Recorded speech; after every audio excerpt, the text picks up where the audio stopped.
Bon, la fin de la trêve arrive enfin et je suis très très heureux de vous retrouver parce que en même temps, ça me manque un petit peu de tourner des vidéos. En période de trêve, je tourne moins. Et aujourd'hui, on va parler de France-Écosse. Alors, sur le papier, on dirait pas un match très très très beau, mais l'Écosse est plutôt bonne en ce moment, voire même très très bonne. Ils se sont qualifiés pour l'Euro officiellement. C'est leur quatrième participation, si j'ai pas fait d'erreur. On va parler de mes attentes concernant ce match parce que c'est un match amical, mais je pense qu'il y a quand même quelques petites attentes à avoir. D'ailleurs, n'hésitez pas à me le dire les vôtres. Et voilà, on est parti pour cette vidéo. Bref, en tout cas, j'espère que vous allez vraiment bien. Comme je le disais, on se retrouve pour parler de France-Écosse, donc vraiment de mes attentes, parce que c'est un match amical et que qui me dit match amical dit aussi des tests, etc. Bref, en tout cas, avant de commencer, je remercie toutes les personnes qui penseront au like. N'hésitez pas à vous abonner si ce n'est pas fait. Comme d'habitude, ça m'aide énormément, vous le savez. On est de plus nombreux sur cette chaîne et je suis très heureux. On va parler de l'Écosse quand même rapidement, parce que l'Écosse, pour ceux qui ne le savent pas, c'est quand même des éliminatoires qui sont très très bons, hein. Voilà, l'Écosse est actuellement qualifiée pour l'Euro. Voilà, si vous voyez, qui sont deuxième et qui en fait dépasse réellement la Norvège, qui malheureusement la Norvège va devoir attendre pour voir s'ils vont faire des barrages ou non. Donc c'est un peu compliqué pour eux. Mais voilà, plutôt une bonne Écosse. Alors une bonne sur les résultats honnêtement, parce qu'après dans le jeu, c'est honnêtement ok, hein, ça a réussi en fait surtout à battre la Norvège. Bah, quand tu bats la Norvège à domicile, à l'extérieur plutôt, bah, là tu es déjà bien. Mais bon, grosso modo, tu as surtout cette victoire qui a vraiment fait parler. Un 2-0, mais comme tu le vois, voilà, 25% de possession, vraiment, l'Écosse, c'est vraiment typique, vous savez, l'équipe qui est une équipe de contre absolument, c'est-à-dire que le ballon, ils vont le refuser, mais vraiment le refuser absolument et compter sur des individualités. Tu as quand même des joueurs en Écosse qui sont grosso modo plutôt bons, voire très très bons. Je pense notamment à McGregor, je sais pas trop si certains le connaissent, mais il joue au Celtic, donc c'est un joueur vraiment formé en Écosse hein, depuis toujours. Je pense notamment à McTominay, qui est sûrement le meilleur joueur de la sélection écossaise, hein. McTominay, vous savez, le petit de Manchester qui a bien grandi maintenant. Je pense qu'il doit être vers 25 ans, un truc comme ça, 26 même, ou 27. Et Robertson hein, de Liverpool, bon, c'est à peu près les trois joueurs phares, surtout McTominay, Robertson, hein, voilà, très très bon. Et bon, vous connaissez cette fameuse équipe espagnole, surtout à l'époque, hein, beaucoup dans la possession et tout, ils sont fait contrer, ils ont marqué. McTominay d'ailleurs, j'avais vu un tweet qui le disait, voilà, McTominay, regardez, a marqué 6 buts et une passe D. C'est quand même exceptionnel. On parle d'un milieu de terrain, 6 buts et une passe D. Donc voilà, vous voyez que vraiment l'Écosse, c'est pas tant un collectif beau, une équipe qui va te révolutionner le football, pas du tout. C'est une équipe qui va défendre et contrer. Et t'as des mecs en transition, Robertson encore une fois, je suis désolé, McTominay maîtrise totalement les transitions, voilà, très très bon. Et bon, voilà, en vrai, leur parcours est grosso modo super, hein. Voilà, une victoire contre le Chypre, une victoire contre l'Espagne à domicile, une victoire en Norvège, une victoire contre la Géorgie, une victoire face au Chypre. Donc déjà là, tu as 5 matchs, tu as 15 points. Voilà, littéralement, tu vois, 15 points en 5 matchs, donc c'est exceptionnel, hein. Et après, tu as quand même un match amical contre l'Angleterre. Pour le coup, tu n'existes pas trop, hein, on va pas se mentir, même si l'Angleterre n'est pas forcément une équipe de possession, l'Angleterre est grosso modo plus forte.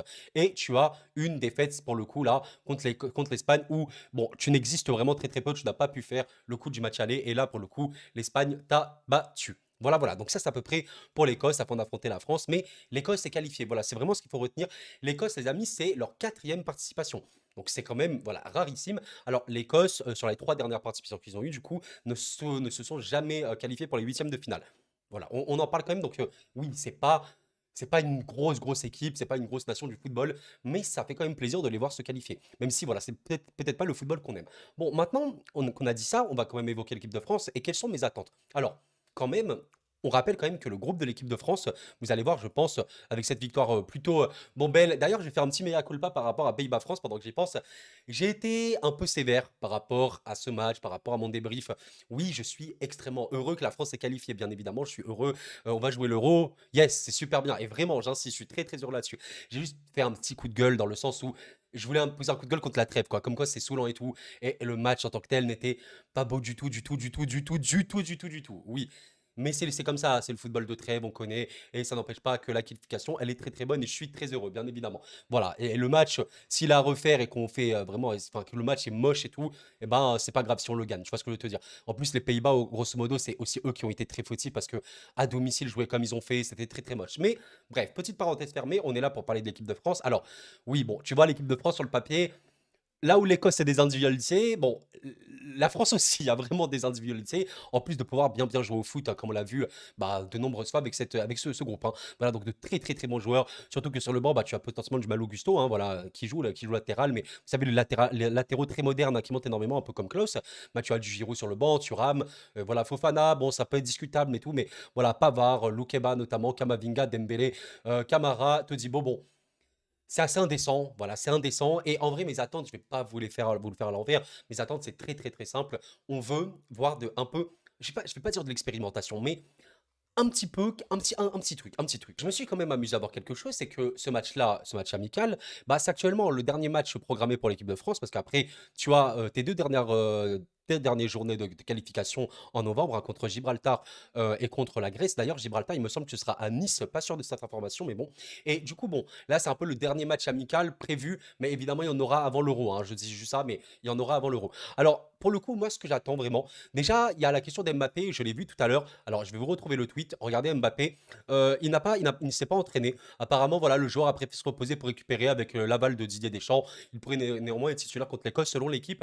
Alors, honnêtement, bon, pour moi, faire jouer Mbappé ou non, c'est clairement pas le problème, hein, du match là. C'est un match amical. Mes attentes, voilà, comme je vous l'ai dit de manière très claire, on a envie de voir, on a envie de voir des changements. On va voir un petit peu que ça tourne et voir un petit peu des joueurs qu'on voit moins. Mais en vrai de vrai, il n'y a pas trop de joueurs non plus, des joueurs sur le banc que je veux voir non plus. Enfin, quand vous dire, en vrai, moi j'aimerais bien voir un petit peu, pourquoi pas Gusto, là pour le coup, ok, mais en même temps j'ai envie de voir Klose, quoi. Klose qui est plutôt très très bon. Pour ceux qui ne savent pas, je suis supporter du PSG, mais j'ai aucun mal à dire que Klose, même s'il joue à l'OM, bah, il est très très bon, honnêtement. Mais voilà, j'ai envie de voir Gusto, mais il y a déjà Klose. En vrai, j'ai envie de voir Thuram, mais bon, en vrai, j'ai aussi de voir Kolo, tu vois, parce qu'il n'a pas été non plus très bon contre les Pays-Bas. Donc c'est un peu compliqué. Fofana, bon, je vais pas refaire l'histoire de Fofana, hein, surtout si c'est supporter le Monaco, mais Fofana, pour moi, il est un peu en entre-deux. Je trouve pas que je vais pas dire il mérite pas sa place en équipe de France, hein, on va pas se mentir non plus, mais disons que bon, si je le vois pas, je vais pas être non plus triste. Par contre, oui, j'attends complètement Kamavinga, je vous le dis, Kamavinga, je veux absolument le voir. J'aimerais vraiment voir Loukeba pour le coup. Dembélé, oui, pourquoi pas. Ok, bon, en vrai, on le voit beaucoup au PSG, mais en vrai de vrai, Camara, Camara, Todibo, est-ce que j'ai envie de les voir? Je sais pas, mais en vrai, j'ai envie de voir Kamavinga pour le coup, absolument. Je veux voir si Kamavinga titulaire. Je veux absolument voir également, je pense, Loukeba titulaire. Et en vrai de vrai, c'est à peu près ça. Donc voilà, pour ce match-là. Ce que j'aimerais également voir au-delà des joueurs, c'est pourquoi pas tenter une nouvelle animation. Alors, on rappelle quand même que c'est dur de se hype, hein, pour les matchs de trêve. Je sais pas ce que vous en pensez, mais n'hésitez pas vraiment à me dire en commentaire. Oui, Koro, je suis trop hype pour les matchs de trêve. Non, Koro, ça me dégoûte totalement. Mais moi, personnellement, et je sens aussi quand même, il y a une énergie autour des trêves. C'est compliqué de se hype. Là, vous voyez, je fais une vidéo un peu review de France-Écosse. Mais honnêtement, j'ai même pas envie de parler du match en tant que tel parce que sincèrement, c'est juste un match amical, quoi. Et les matchs amicaux, c'est aussi fait pour voir, pour s'amuser un petit peu. Et j'ai envie qu'on s'amuse, j'ai envie qu'on s'amuse. J'aimerais bien, au-delà des joueurs que j'ai cités, j'aimerais voir pourquoi pas une nouvelle animation, peut-être un nouveau truc. Pourquoi pas Mbappé, on sait qu'il aime jouer créatif et tout en ce moment. Pourquoi pas, voilà, mettre un Mbappé en 10 pour voir un petit peu. Hein, je dis pas. Avant de hurler, avant d'être énervé, je dis pas qu'Mbappé doit absolument jouer créateur, hein, vraiment pas. Mais disons que j'aimerais bien tester, j'aimerais bien voir si jamais il joue, je sais pas, dans un 4-2-3-1, peut-être un truc chelou quoi, voir un petit peu de quoi Mbappé est capable, pourquoi pas. D'ailleurs, en parlant d'Mbappé, les amis, j'ai trouvé un compte Twitter très intéressant que je connaissais pas du tout, Ismo Scouting. Alors, est-ce que vous le voyez là? Alors, vous le voyez pas, mais là, normalement, vous le voyez, voilà. Et alors, Ismo Scouting, je ne connaissais pas du tout ça, mais pour le coup, il a fait un tweet que je trouve très, très intéressant. Alors, grosso modo, est-ce que je vous le lis en entier? Bon, on va résumer rapidement. En gros, il voulait dire qu'il a réfléchi à pourquoi Mbappé, il s'entête à muer et à devenir un peu en playmaker, quoi. Et en fait, voilà, il disait qu'il veut se diversifier parce que la menace qu'il représente, ben, à un moment, tu connais son jeu, tu sais le lire. Donc, déjà, c'est un point de vue de diversification. Et en plus, voilà, je pense qu'il prépare en temps beaucoup plus éloigné, un temps où son corps ne sera pas aussi fort qu'aujourd'hui, il ne se récupérera pas aussi vite. Et ça, c'est totalement vrai. C'est-à-dire que, voilà, comme là, il évoque, CR7 a notamment changé de jeu. Et en vrai de vrai, vous savez qu'Mbappé, c'est un joueur, bon, extrêmement intelligent. Je pense que c'est un homme intelligent et tout dans sa vie. Et à un moment, je suis désolé, mais aujourd'hui, je pense qu'Mbappé, c'est peut-être, je vais pas dire c'est le joueur le plus prévisible au monde, mais on connaît Mbappé. Maintenant, c'est bon. Il a plus de 17 ans. À Monaco, tout le monde le découvre. Pas du tout. Mbappé, on sait qu'il est là. Il peut prendre la profondeur. Ou soit il peut te prendre en duel en 1v1. Il peut te percuter et te tuer. Et du coup, souvent, les prises à 2 voire à 3 c'est très très fort. Je pense notamment à la Coupe du Monde face à l'Angleterre. Vous savez, France-Angleterre. Mbappé a été bien bien cadenassé, notamment par Walker et pas que. Parce que voilà, on connaît son jeu. Et donc, en vérité, vous savez, le fait de. Voilà, sa polyvalence, dans les situations, il est capable de débloquer, je suis assez d'accord avec lui parce que je vous invite à faire pause sur la vidéo pour lire ce message-là en entier. Mais grosso modo, un Mbappé, on sait qu'il a des qualités assez exceptionnelles. Même à la passe, je sais qu'on veut vraiment faire passer Mbappé pour quelqu'un d'égoïste, pour quelqu'un qui fait jamais de passe, etc. Eh ben, c'est absolument faux. Voilà, Mbappé, vous pouvez voir sur Football Ref, etc.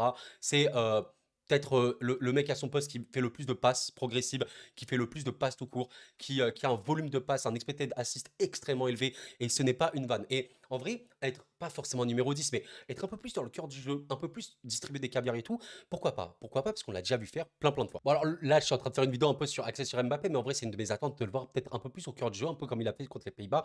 Et voilà, là, je vous demande juste ses assists qu'il a eu depuis le début de sa carrière. Bon ben, il en a 11 à Monaco à genre 17 ans, c'est assez indécent. Là, tu en as 16 avec le PSG, 15, 14, 11, 21. La saison dernière, pour le coup, il fait beaucoup moins d'assists, un peu comme cette saison, mais c'est pas pour moi représentatif parce que voilà, là, j'ai pas les stats à montrer, les stats approfondies, mais vraiment, vous pouvez me croire hein, sur parole, il a un volume de passe qui est assez exorbitant. Honnêtement, c'est assez fou de se dire qu'en plus d'avoir une finition assez folle, avoir un jeu qui percute, qui est aussi dangereux, et ben, il sait en plus passer. Et honnêtement, tu as beaucoup de joueurs qui croquent énormément. Vous savez, le dernier match du PSG contre Rennes, bah, je sais pas si vous vous souvenez, Mbappé rate énormément d'occasions, mais ses coéquipiers aussi. Et ça, c'est un petit problème. D'ailleurs, le PSG est une des équipes en Europe qui sous-performe le plus sur ce point-là. Vraiment, il y a un énorme problème de finition au PSG actuellement. Mais sincèrement, si les joueurs sont en réussite, Mbappé contre Rennes, il se trouve avec 3 passes D. Normal. Mais vraiment, c'est juste pour vous dire un petit peu. Bon, on a fait un petit débat parallèle sur Mbappé là dans le plus grand des calmes. Mais voilà, grosso modo, les amis, ça allait pas être une vidéo très longue. Je vous avoue que j'ai assez hâte que cette trêve se termine maintenant que voilà qu'on va retrouver les championnats, la Ligue des Champions va commencer à rentrer vraiment dans les choses sérieuses parce que plus la saison avance, plus ça va être sérieux. Mais bref, n'hésitez pas à me dire quand même ce que vous en avez pensé, bah, voilà vraiment de ce match-là, qu'est-ce que vous en pensez plutôt? Est-ce que vous êtes vraiment hype?